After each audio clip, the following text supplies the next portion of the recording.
የምለው ቆይ ሄርሜላ እኔ ሳላቅ ወለደች እንዴ? ገና ሆዷ ሳይገፋ ምን ሳይል እንዴት ወለደች? ከየት አመጣችሁ ልጁ? ከየት አንቀፋች? አረ ቲክታከሮች፣ አረ ተው አትቀውጡብን። ተው በህግ አምላክ። ሰላም ጤና ይስጥልኝ ውዶቼ፣ እንዴት ናቸው? ደህና ናቸው ወይ? አሁንም በአዲስ መልኩ ቪዲዮ መጣሁላችሁ በቲክቶክ ማለት ነው።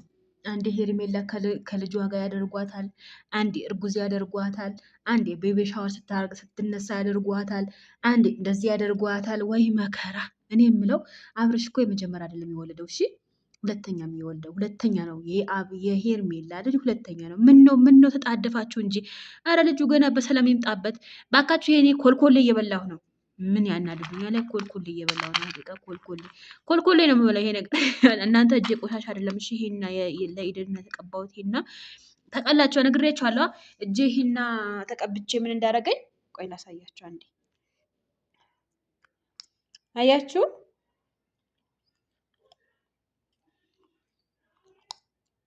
እስኪ መድኃኒት የምታውቁ ከሆነ ንገሩኝ እሺ ውዶችዬ። እንዳላበላሽቶኛል። አያችሁ በጣም ደግሞ ይበላል፣ በጣም ያሳክከኛል። አያችሁት እንደዚህ እንዴት እንደሚበላኝ እንዴት እንደሚላጥ ደግሞ። ያው መቼም የስደት መከራ አያልቅም ብዬላችሁ እኔ ስንቀዠቀዥ እኔ እዚህ የሚያየኝ ሰው የለ። እናት አባት እዚህ ጋር አያየኝ፣ ባለቤት ከልጅ አያየኝ፣ ወንድም እህቴ ብሴብ ሰው አያየኝ። ቀዥ ስል ተቀባሁላችሁ። በራሴ ነበረ ያጌጥኩት። አጌጠኛ መጨረሻ ላይ ግጥ ነው ያደረገኝ። እና መድኃኒት የምታውቁ ከሆነ ንገሩኝ እላቸዋለሁ። ከዛ እኔ ሲደብረኝ ማለት ስራ ከጨረስኩኝ በኋላ ውዶችዬ፣ ያው በነገራችን ላይ ያው አንዳንድ ጊዜ እረፍት ሊኖር ይችላል አይደል? ስለዛ ይሄንን እየበላሁ ነበር በመሀል። ከዛ ቲክቶክ ምናምን ስገባ ይሄን አገኘው።